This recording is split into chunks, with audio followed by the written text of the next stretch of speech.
Bonjour ou bonsoir à tous, c'est selon le pays d'où vous nous suivez actuellement. Ce nouveau numéro de votre magazine économique sera consacré au secteur aurifère en Afrique. L'or, ce précieux métal jaune dont l'Afrique possède une importante réserve.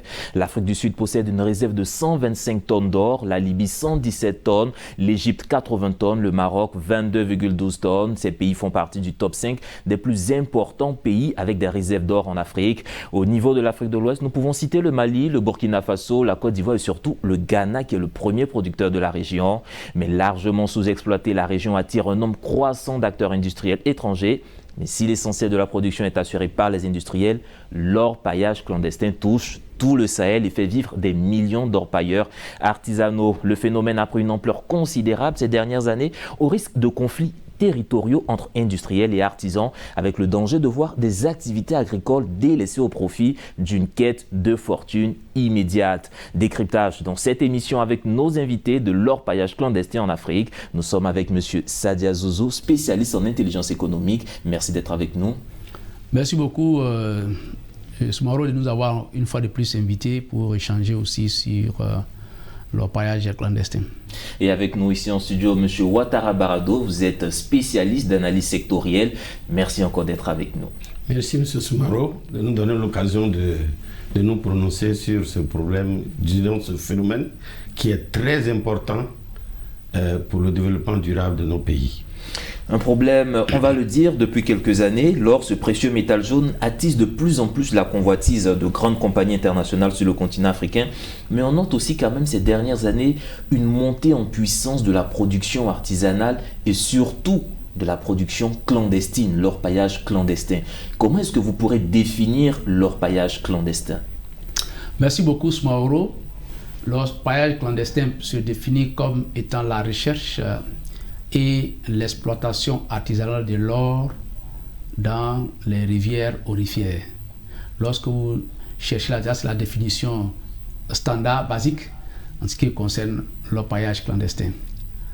Au départ, l'orpaillage clandestin était un phénomène marginal, en particulier dans les pays de l'Afrique de l'Ouest, aujourd'hui. Mais cette région est devenue aujourd'hui l'Eldorado en ce qui concerne l'orpaillage clandestin, essentiellement développé dans les pays comme le Mali et le Burkina qui ont une grande tradition déjà, enfin si on peut s'exprimer ainsi en matière d'orpaillage clandestin. Ce phénomène donc s'est étendu sur la Côte d'Ivoire à la faveur des tristes événements que le pays a connus, donc qui ont fait en sorte que la partie septentrionale du Nord était tout à fait hors de contrôle de l'État, et ce qui a fait en sorte que ces travailleurs miniers illégaux basés en grande partie dans ces pays comme la Guinée, le Mali et le Burkina Faso sont descendus dans ces zones-là pour s'adonner, je veux dire, à l'orpaillage clandestin. Donc voici la situation telle qu'elle se trouve aujourd'hui, et comme vous avez demandé la définition, c'est ce que je peux dire en attendant plus que peut-être dans nos développements ultérieurs on puisse en dire plus. Mais justement, quand on parle d'orpaillage clandestin, est-ce qu'il faut se limiter uniquement à la production artisanale? Est-ce que les grands groupes, les grandes entreprises n'utilisent pas des canaux dérivés aussi pour une production clandestine qu'elles ne déclarent pas officiellement? Bon, en tout cas, il est possible, dans la mesure où il est possible que peut-être certaines organisations internationales ou certaines grandes industriels fassent de l'orpaillage clandestin, mais le phénomène le plus visible, comme M. Sadia l'a dit, le phénomène le plus visible chez nous, en Afrique de l'Ouest, en particulier en Côte d'Ivoire, c'est l'orpaillage clandestin pratiqué par des individus dans le but, n'est-ce pas, d'exploiter de façon illégale des mines d'or en vue de s'enrichir sur le dos de l'État. Alors, mais justement, en parlant un peu de ce facteur-là, vous avez dit tantôt que, par exemple, pour le cas de la Côte d'Ivoire, c'est un peu à la suite de la crise que ce phénomène s'est un peu déployé. Est-ce qu'on peut dire que c'est l'absence de grandes entreprises, d'industriels sur le terrain, c'est cette absence-là que les populations utilisent? Non, pour enfin, développer. Juste par rapport pour ajouter à ce que M. Baradou a dit tout à l'heure, je veux dire que les orpailleurs clandestins peuvent être des partenaires objectifs pour les grands groupes miniers. On sait qu'en Côte d'Ivoire, par exemple, il y a le Barrick Gold et Endeavour Mining et puis Precious Mining qui sont essentiellement des grands groupes miniers venant d'Australie et du Canada, parce que ce sont ces grands pays-là, ces pays-là en général qui sont les opérateurs reconnus par l'État. Et tout à l'heure, avant de commencer l'émission, M. Baradou a dit tout à l'heure que, je veux dire, le commerce de l'or est un secteur qui est très réglementé, en tout cas, je veux dire. Donc, je veux dire que, quand je parlais tout à l'heure des partenaires objectifs, je veux dire que les orpailleurs clandestins n'ont pas les moyens techniques pour exploiter une zone aurifère vraiment je veux dire, en profondeur, avec toutes les... et aussi retirer toutes les capacités qu'il y a ou toutes les potentialités qu'il y a dans un champ aurifère. Donc je veux dire que le fait déjà que les orpailleurs clandestins déjà évoluent dans une zone bien déterminée montre le potentiel minier d'une zone. Et donc je veux dire que bien que ces zones-là, après qu'elles aient été exploitées, et je veux dire, elles peuvent être utilisées encore par les grandes compagnies minières qui ont beaucoup plus de moyens.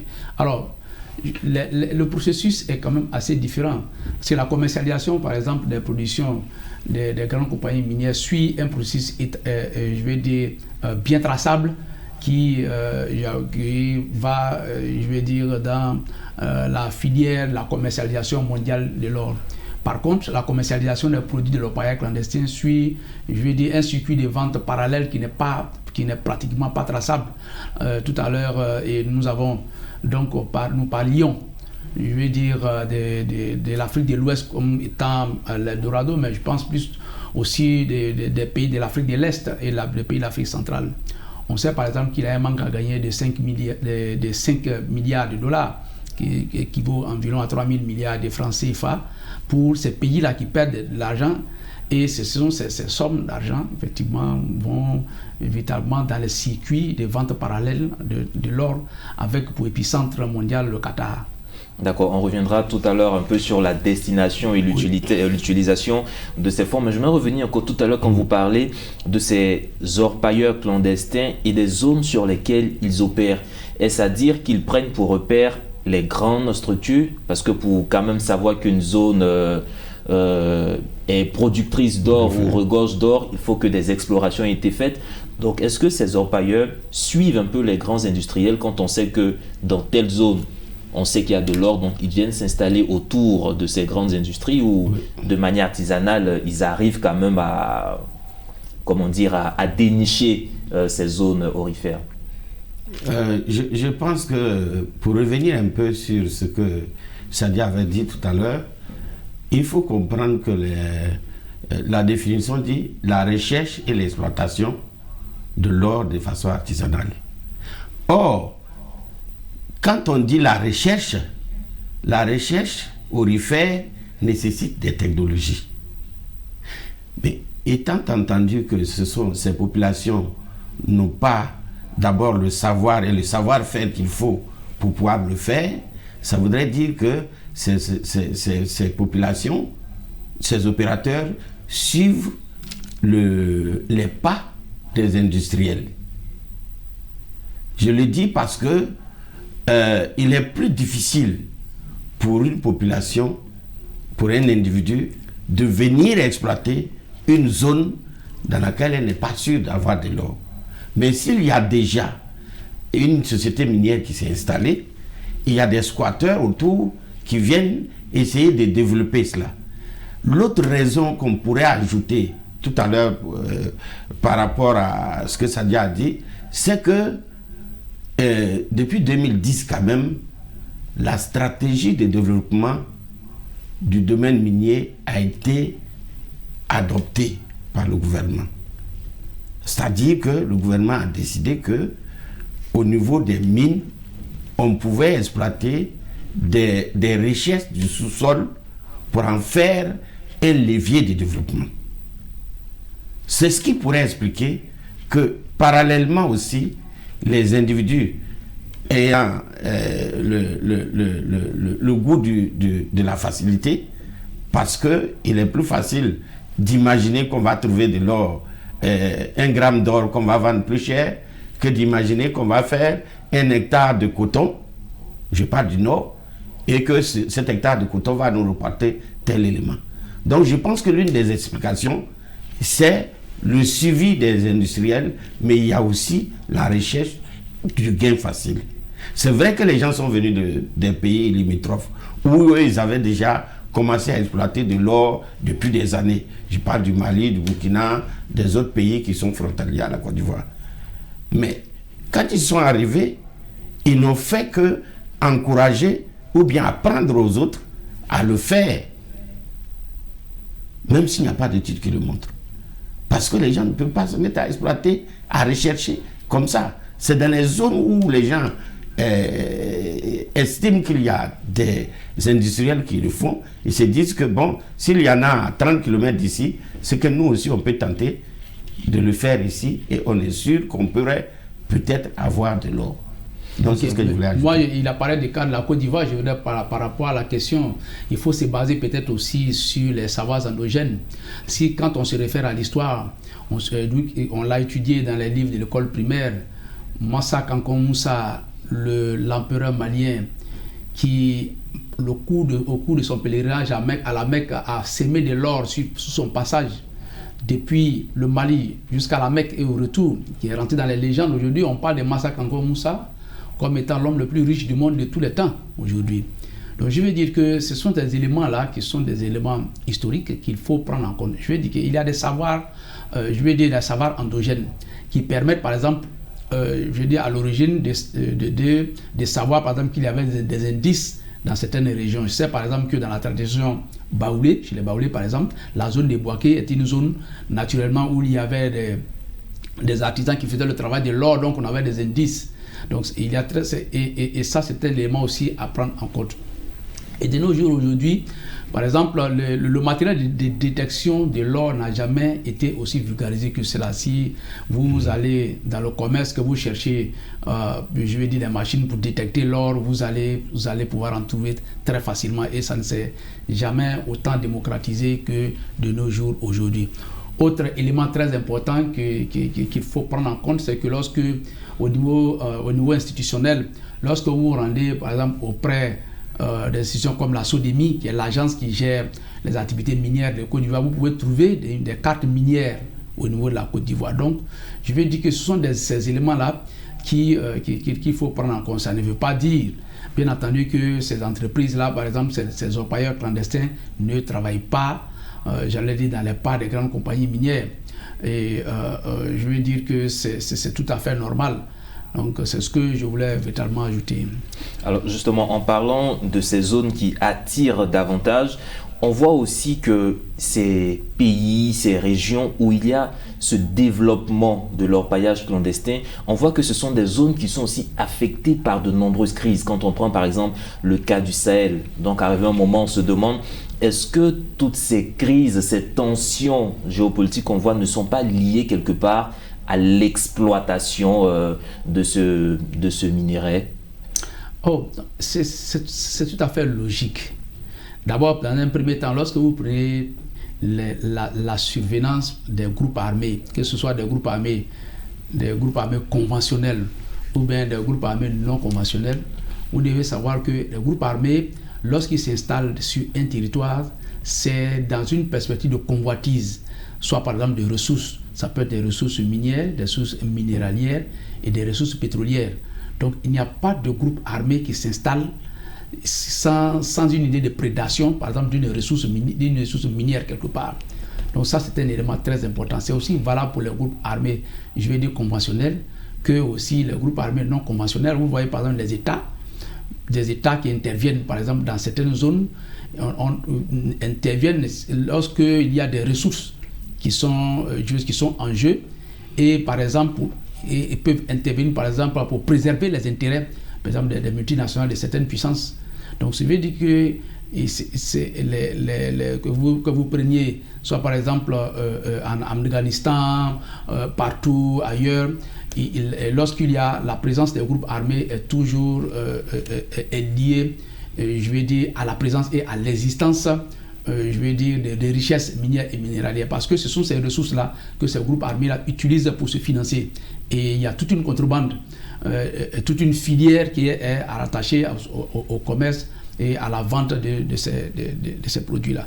Alors donc, il faut savoir aussi une chose qui est très importante, c'est que, à signaler, c'est que j'ai dit tout à l'heure que l'Afrique de l'Ouest est aujourd'hui l'Eldorado au niveau de la production de l'or. Malgré la crise qu'il y a au Mali, il n'y a pas moins de 18 à 20 entreprises, compagnies minières internationales qui se sont installées au Mali, rien que pour l'exploitation aurifère au niveau du Mali. Très important de faire en sorte que l'intérêt, en tout cas de l'exploitation de l'or en Afrique aujourd'hui, s'est déplacé, aujourd'hui de l'Afrique du Sud, aujourd'hui à la zone du Mali. Et c'est ce facteur-là qui est important. Il y a aussi, en deuxième position aussi, un autre facteur qu'il faut prendre en compte, c'est que on a parlé, pendant nos émissions, nous avons parlé de la transition énergétique qui fait en sorte qu'il y a un besoin accru, en tout cas pour les grandes puissances, dans ce qu'on appelle les minéraux critiques, aujourd'hui tels que le lithium, l'or et aussi les grandes multinationales de fabrication de produits électroménagers, aujourd'hui qui ont besoin de l'or. L'or est utilisé par exemple dans l'industrie de la défense, l'or est utilisé en tout cas pour la production aussi de ce qu'on appelle les microprocesseurs aujourd'hui qui sont très très importants et qui sont aujourd'hui, je vais dire, l'objet de batailles ardues entre les grandes puissances aujourd'hui, notamment entre la Chine et les États-Unis. Donc en plus de l'or aussi, vous avez certaines ressources qu'on appelle les terres rares qui sont utilisées dans la fabrication des téléphones portables. Donc en gros, je vais dire que ce qui se joue et qui justifie je vais dire, la présence des groupes armés, c'est effectivement, ce sont ces enjeux véritablement importants. Alors parlant, je chute par exemple sur un chiffre. Il faut savoir que la production de l'or en 2018 en Côte d'Ivoire était d'environ, je vais dire, 32 tonnes d'or. Et en 2019, elle est passée à environ, elle était d'abord à 24 tonnes d'or, elle est passée à 32 tonnes d'or. Les ressources fiscales liées à l'exploitation de l'or sont passées effectivement de 56 milliards de francs CFA à environ aujourd'hui plus de 65 milliards de francs, pas aujourd'hui mais en 2018 à 2019. Donc c'est donc vous dites que c'est véritablement important et il y a véritablement des enjeux économiques importants. Il y a des enjeux économiques, je vous laisse rebondir. Oui, j'ai rebondi pour dire c'est vrai au plan mondial, il y a effectivement des groupes armés qui interviennent. Mais si on prend le cas de l'orpaillage clandestin, puisque c'est une activité illégale, qui n'est pas structurée, que je dirais qui est dans l'informel au niveau de l'exploitation minière. Donc, à partir du moment où il y a le désordre, pour un bien qu'on va rechercher, qui est peut-être 1 gramme d'or ou bien quelques centigrammes d'or, le partage peut poser des problèmes. Et quelquefois, dans ces environnements-là, il peut y avoir aussi des coups de fusil. Dans la mesure où il n'y a aucune organisation légale qui contrôle, donc ces personnes qui se mettent à exploiter de façon illégale, à des heures qui ne sont pas choses, quand il y a un qui en découvre, qui sait comment le partage va se faire? Et s'ils retrouvent de l'argent, qu'ils arrivent à s'enrichir, mais évidemment, dans ces environnements-là, ceux qu'on pense qui ont peut-être eu quelques grammes en plus, il peut y avoir des attaques internes qui interviennent.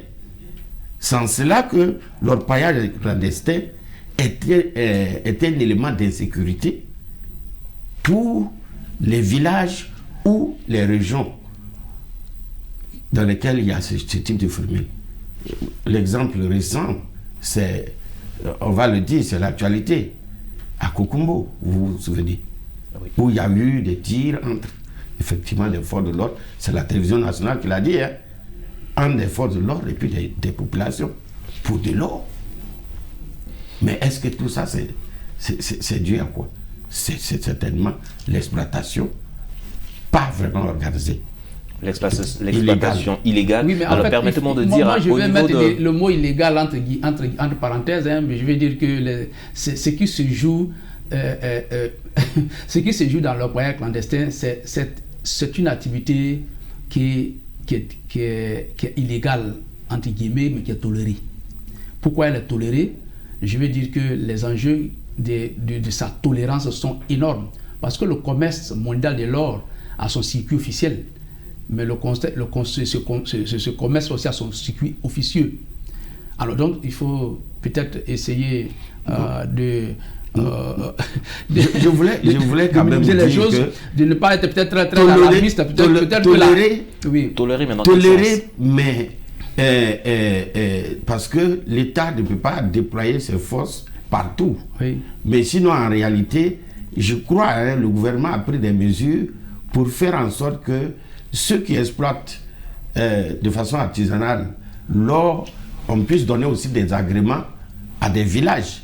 Je crois qu'il y a un village dans le département d'Abakala où les gens ils se sont organisés pour exploiter de façon légale l'or, mais de façon artisanale. Et ils ont fait des investissements. Mais c'est quand ce n'est pas encadré et que des gens n'ont pas peut-être une autorisation de la tutelle que cela pose problème.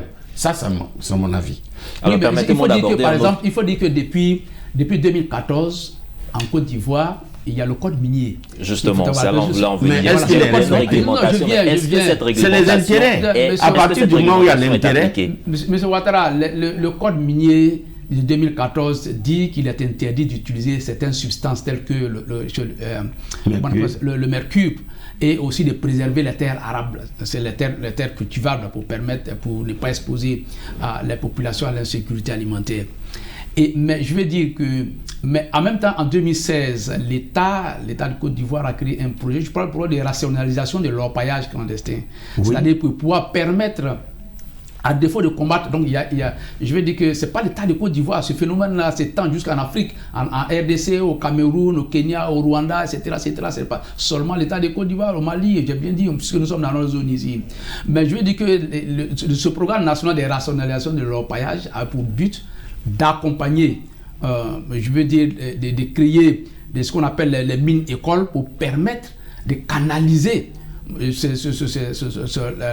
l'orpaillage clandestin au niveau de l'État de Côte d'Ivoire, qui devait permettre chaque année, par exemple, de former 1000 orpailleurs et de les installer dans les sites appropriés, aménagés pour faire en sorte que l'impact environnemental soit réduit. Vraiment dire à sa portion. Mais il faut savoir que d'après les recensements, il y a 500 000 personnes, ça c'est sans compter peut-être les familles, 500 000 personnes qui dépendent et qui vivent de façon directe de l'orpaillage clandestin. Donc il y a donc dans la démarche de l'État, je veux dire cette démarche à la fois de répression, parce qu'il y a une brigade de répression de l'orpaillage clandestin qui a été créée en 2018, qui obtient des résultats mitigés. Et aussi le fait que, effectivement, la volonté de l'État d'accompagner les miniers, parce que c'est une source de revenus aussi pour les populations, et l'État engrange de l'argent d'une façon indirecte. Donc je veux dire que c'est un phénomène assez complexe. Quand on dit l'orpaillage clandestin, je veux dire que le flux financier qui entoure aussi l'orpaillage clandestin est lui aussi important. Et aussi alors, clandestin. On va aborder une autre étape, parce que tout à l'heure vous avez parlé de l'impact. Comment est-ce que l'orpaillage clandestin se fait? Avec quels matériaux cela est fait? Quel impact ça peut avoir justement l'orpaillage clandestin? Quel impact sur notre environnement et surtout sur nos économies locales? Très rapidement. Oui, je voulais dire que l'orpaillage, surtout clandestin, a des impacts très graves sur d'abord les individus, l'individu lui-même, parce que, comme Sadia le disait tout à l'heure, quand vous utilisez des produits qui sont toxiques et qui sont reversés dans les cours d'eau, les enfants viennent se laver, les adultes viennent boire de l'eau, et quelquefois, quand il n'y a pas de l'eau courante, les gens creusent des puits, mais tout ça, ça s'infiltre dans le sol. Donc, voilà déjà, ne serait-ce qu'au niveau de la santé individuelle. Et pour le problème d'insécurité, ça impacte sur la quiétude des populations. Vous voyez, un village, par exemple, où les gens pratiquent l'orpaillage clandestin, il y aura quelquefois des tirs, il y aura beaucoup plus de bandits, il y aura plus de la prostitution, il y aura un certain nombre de phénomènes qui vont commencer à jouer sur, effectivement, les populations de cette ville-là.